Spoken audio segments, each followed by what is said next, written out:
Breaking news చూస్తున్నాం. America Iran మధ్య గడిచిన 24 గంటల్లో తీవ్రమైన యుద్ధం జరిగింది. ఇటు ఉదయం తెహరాన్ పైన అమెరికా ఇజ్రాయెల్ 2 మిసైల్స్ వర్షాన్ని కురిపించాయి. ఇటు జనావాసాలు సివిలియన్స్ ఉండే ప్రాంతాలపైనే ఈ బాంబులు మోత మోగింది. దానికి సంబంధించిన విజువల్స్ని మనం చూడొచ్చు. ఒక సివిలియన్ ఇన్ఫ్రాస్ట్రక్చర్ని ఇప్పుడు ప్రస్తుతానికి ఇజ్రాయెల్ అలాగే అమెరికా స్ట్రైక్స్ చేస్తున్నాయి. పదుల సంఖ్యల్లో అక్కడ జనానికి తీవ్రంగా గాయాలయ్యాయి. దాదాపు 30 మందికి పైగా అక్కడ చనిపోయినట్టు తెలుస్తుంది. ఈ చనిపోయిన వాళ్ళలో 6 అమ్మాయిలు, 10 సంవత్సరాల లోపు ఉన్న 6 అమ్మాయిలు, 4 అబ్బాయిలు, మొత్తంగా 10 సంవత్సరాల లోపు ఉన్న పిల్లలని చెప్పొచ్చు. మృతుల సంఖ్య మరింత పెరిగే అవకాశం ఉన్నట్టు తెలుస్తుంది. మరొక పక్కన ఇటు ఇరాన్ కూడా గల్ఫ్ దేశాలపైన విరుచుకుపడింది. ఇటు అమెరికా ఇజ్రాయెల్ చేసిన ఈ స్ట్రైక్స్ పైన ఇరాన్ కూడా చాలా సీరియస్గా తీసుకుంది. ఇటు Kuwait, United Arab Emirates, Saudi Arabia అలాగే ఇజ్రాయెల్లోని డిఫరెంట్ లొకేషన్స్ని టార్గెట్ చేస్తూ ఇరాన్ కూడా స్ట్రైక్స్ చేసింది.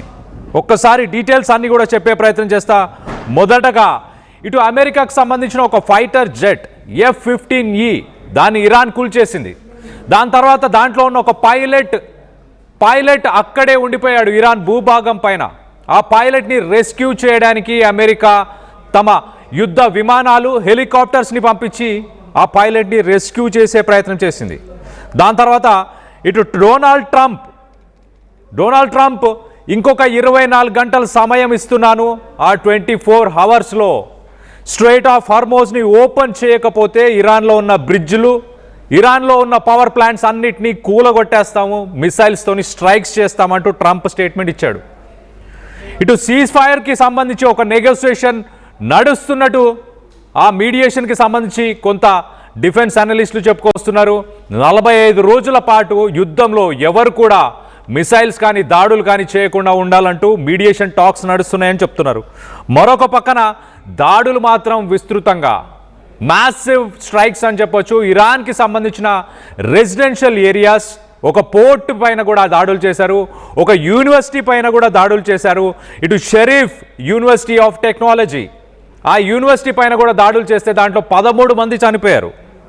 మొత్తంగా దాదాపు 30 మంది గడిచిన 24 గంటల్లోనే 30 మంది ఇరాన్లో వివిధ లొకేషన్స్లో, ఇటు పోర్ట్ దగ్గర, యూనివర్సిటీలో, ఆ యూనివర్సిటీ పక్కనే ఒక గ్యాస్కి సంబంధించిన డిస్ట్రిబ్యూషన్, ఒక గ్యాస్కి ఎనర్జీ ఇన్ఫ్రాస్ట్రక్చర్ అని చెప్పొచ్చు, ఆ ఎనర్జీ ఇన్ఫ్రాస్ట్రక్చర్ని కూడా ధ్వంసం చేశారు. దానికి సంబంధించిన విజువల్స్ని ఒక్కసారి చూసే ప్రయత్నం చేద్దాం.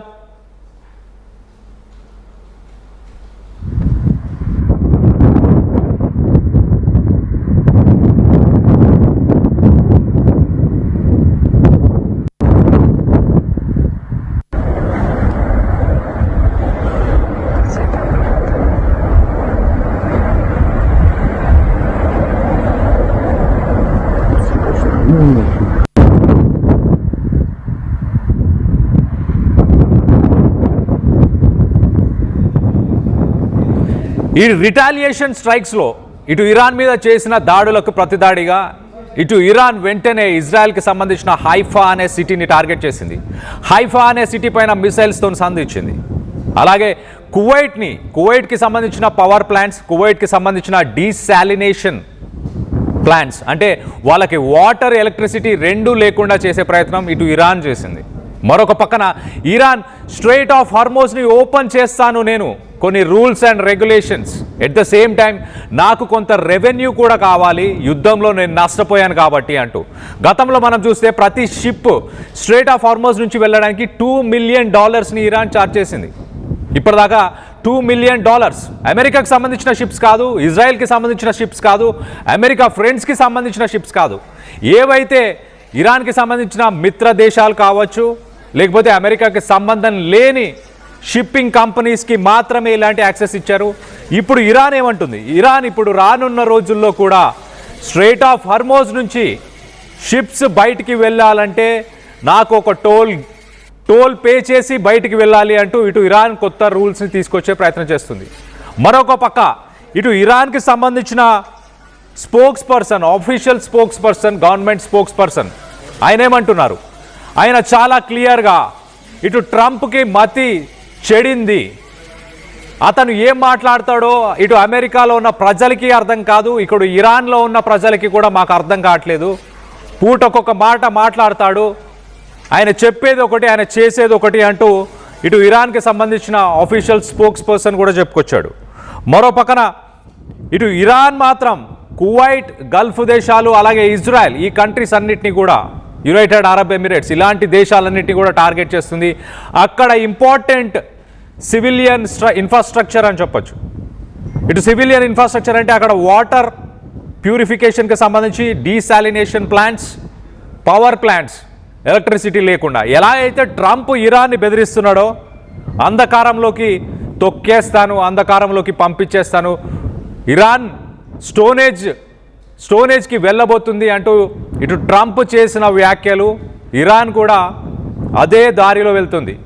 గల్ఫ్ దేశాలకి వాటర్ లేకుండా, గల్ఫ్ దేశాలకి ఎలక్ట్రిసిటీ లేకుండా చేసే ప్రయత్నం చేస్తుంది. ఇంకా సివిలియన్ ఇన్ఫ్రాస్ట్రక్చర్స్ని కనుక అమెరికా కానీ ఇజ్రాయెల్ కానీ టార్గెట్ చేస్తే, సివిలియన్ ఇన్ఫ్రాస్ట్రక్చర్స్ అంటే ఒక రెసిడెన్షియల్ బిల్డింగ్స్ని కనుక అమెరికా ఇవాళ టార్గెట్ చేసినట్టు మళ్ళీ చేస్తే కనుక ఖచ్చితంగా మేము కూడా సివిలియన్ ఇన్ఫ్రాస్ట్రక్చర్ని టార్గెట్ చేస్తాం గల్ఫ్ దేశాల్లో, ఇంకా స్ట్రైక్స్ని నెక్స్ట్ లెవెల్కి ఎస్కలేట్ చేస్తామంటూ ఇటు ఇరాన్ చెప్తుంది.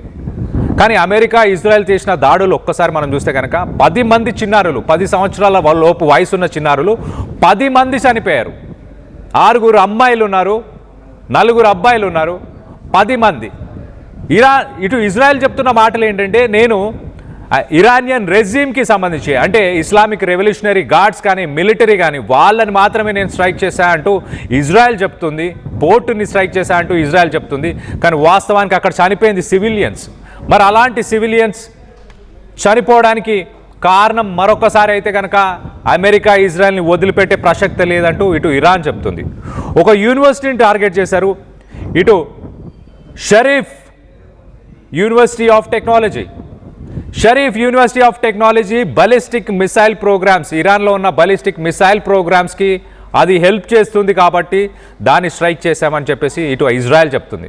కానీ దీంట్లో కూడా ఇక్కడ కూడా చనిపోయిన వాళ్ళు దాదాపు 10 మందికి పైగా వ్యక్తులు ఉన్నారు. వాళ్ళందరూ కూడా సివిలియన్సే. మరో పక్కన రష్యా బుషేర్ న్యూక్లియర్ ప్లాంట్ 2 రోజుల క్రితం మనం చూసాం. ఇటు అమెరికా ఒక న్యూక్లియర్ ప్లాంట్ పరిసర ప్రాంతాల్లో ఉన్న అక్కడున్న ఇన్ఫ్రాస్ట్రక్చర్ని టార్గెట్ చేస్తూ ఇటు అమెరికా దాడులు నిర్వహించింది. ఆ న్యూక్లియర్ ప్లాంట్ని సెటప్ చేసింది రష్యా. ఆ న్యూక్లియర్ ప్లాంట్లో యురేనియంని ప్యూరిఫై చేస్తుంది కూడా రష్యా. ప్రస్తుతానికి ఇవాళ రష్యన్ సైంటిస్టులు ఎవరైతే అక్కడ పనిచేస్తున్నారో వాళ్ళందరినీ కూడా బుషేర్ ప్లాంట్ నుంచి వెనక్కి రావాలంటూ ఇటు రష్యా వాళ్ళందరికీ కూడా పిలుపునిచ్చింది. రష్యన్స్ని వెనకకి రమ్మంటుంది. అంటే అమెరికా మిసైల్స్తోని స్ట్రైక్ చేసే అవకాశం ఉందా న్యూక్లియర్ ప్లాంట్ని? అంటే మరి రష్యా బ్యాక్ ఆఫ్ అవుతుంది కాబట్టి ఖచ్చితంగా అమెరికా ఆ న్యూక్లియర్ ప్లాంట్ని అటాక్ చేసే అవకాశం ఉన్నట్టు రష్యా కూడా ఆలోచిస్తుంది. ఒకవేళ దాన్ని కనుక హిట్ చేస్తే, మన గతంలో కూడా మాట్లాడుకున్నాం, ఇటు గల్ఫ్ దేశాలన్నిటికీ కూడా ఆ రేడియేషన్ స్ప్రెడ్ అవుతుంది. వాటర్ పక్కనే ఉన్న సముద్ర జలాల్లో కూడా ఆ రేడియో యాక్టివ్ ఎలిమెంట్స్ కనుక కలిస్తే అక్కడున్న సీ ఫుడ్, అక్కడున్న గాలి ఇవన్నీ కూడా కలుషితం అవుతాయి. కొన్ని వందల సంవత్సరాలు కూడా ఆ రేడియో యాక్టివ్ ఎలిమెంట్స్ చాలా యాక్టివ్గా ఉండే అవకాశం ఉంది. ఇంకా వార్ ఎస్కలేట్ అవుతూనే ఉంది. ట్రంప్ 2-3 రోజుల క్రితం మనం చూస్తే కనుక ఒక 2-3 వీక్స్లోనే వార్ ఎండ్ అయిపోతుంది, మేము అచీవ్ చేయాల్సిందంతా అయిపోయింది అని చెప్పేసి ట్రంప్ చెప్పాడు. మరో పక్కన స్ట్రెయిట్ ఆఫ్ హార్మోజ్ని 24 అవర్స్లో ఇప్పుడు ఓపెన్ చేయాలంటూ మరొకసారి ఒక డెడ్ లైన్ ఇచ్చే ప్రయత్నం చేస్తున్నాడు. ఇరాన్ మాత్రం ఆ డెడ్ లైన్స్తో మాకు ఎటువంటి సంబంధం లేదు, మేము అసలు ట్రంప్ చెప్పే మాటల్ని పట్టించుకోము, స్ట్రెయిట్ ఆఫ్ హార్మోజ్ నుంచి కనుక ఎవరైతే దాటాలనుకుంటున్నారో వాళ్ళ వెసల్స్ కావచ్చు, వాళ్ళ షిప్స్ కావచ్చు, వాళ్ళు మాకు టోల్ పే చేసి మాకు డబ్బులు చెల్లించి తర్వాత వాళ్ళ షిప్స్ని మూవ్ చేయాలి. ఇటు స్ట్రెయిట్ ఆఫ్ హార్మోజ్ గల్ఫ్ దేశాలకు వెళ్ళి దాదాపు 700కు పైగా షిప్స్, వెసల్స్, ఫుడ్ కావచ్చు, మెడిసిన్స్ కావచ్చు, ఇవన్నీ కూడా సరుకులు, ఆయిల్, వీటన్నిటి కూడా తీసుకొని వెళ్ళిన దాదాపు 700కు పైగా కార్గో షిప్స్ ప్రస్తుతానికి స్ట్రెయిట్ ఆఫ్ హార్మోజ్లో చిక్కుకుపోయి ఉన్నాయి. దాంట్లో ఉన్న సిబ్బంది కూడా దాదాపు 20,000కు పైగా దాంట్లో ఇప్పుడు సిబ్బంది ఉన్నారు. మరో పక్కన గల్ఫ్ దేశాలకి ప్రస్తుతానికి, మరి ముఖ్యంగా గల్ఫ్ దేశాలకి ఇండియా నుంచి ఎక్కువ శాతం ఉప్పు, పప్పు, కూరగాయలు, non veg, even chicken, mutton, beef ఇలాంటివన్నీ కూడా ఇండియా నుంచే ఎక్కువ శాతం వెళ్తుంటాయి. మన రైస్ కావచ్చు, ఇవన్నీ కూడా ఇండియా నుంచే వెళ్తుంటాయి. ప్రస్తుతానికి వాటికి కూడా అలౌ చేయట్లేదు ఇటు ఇరాన్. అంటే గల్ఫ్ దేశాలకి ఆహారం కూడా అందకుండా ఇరాన్ చేస్తుంది.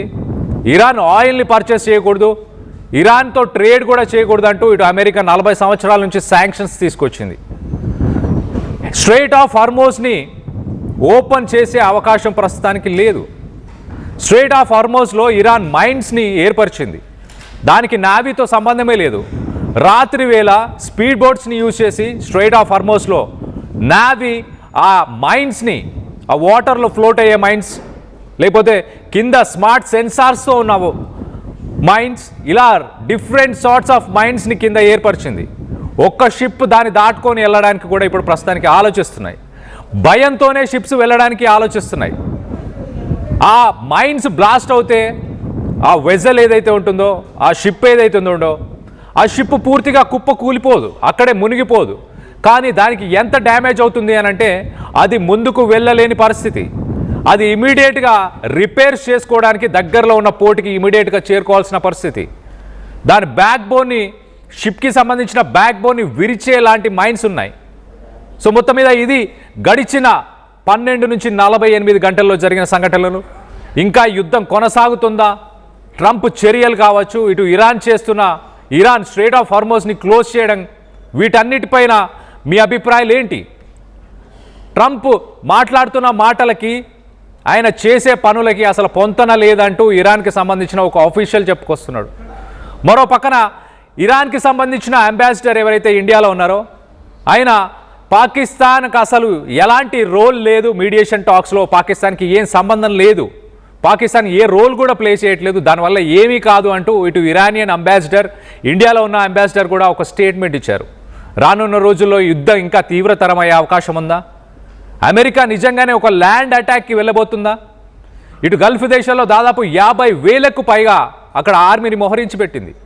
అలాగే యుఎస్ఎస్ ట్రిపోలి, ఇటు నావీ సీల్స్ కావచ్చు, మెరైన్స్, ఇప్పటిదాకా అమెరికాకు సంబంధించిన 365 మంది 365 మంది సోల్జర్స్ ఇప్పటిదాకా ఈ యుద్ధంలో గాయపడ్డారు. నెల రోజుల్లో గాయపడిన వాళ్ళు 365 మంది. ఇటు స్ట్రెయిట్ ఆఫ్ హార్మోజ్లో చిక్కుకున్న మర్చెంట్ నావీకి సంబంధించిన వ్యక్తులు 20,000కు పైగా ఉన్నారు. దీనికి సంబంధించి మీరేమనుకుంటున్నారు? మీ అభిప్రాయాలని కింద కామెంట్ రూపంలో తెలియపరచండి.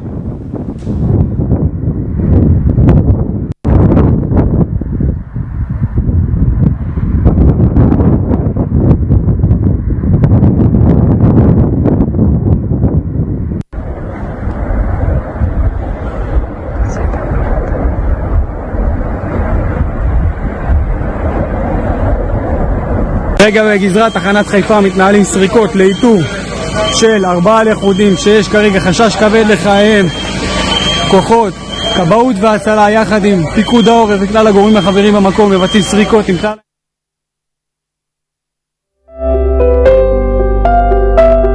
చిన్న చిన్న ఆనందాలు 35 ఏళ్లుగా నా జీవితంలో లేవు.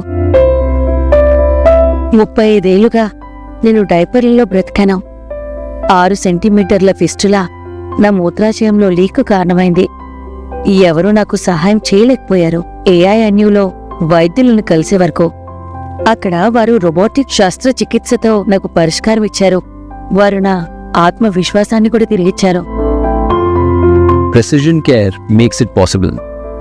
The Center for Robotic Surgery at AINU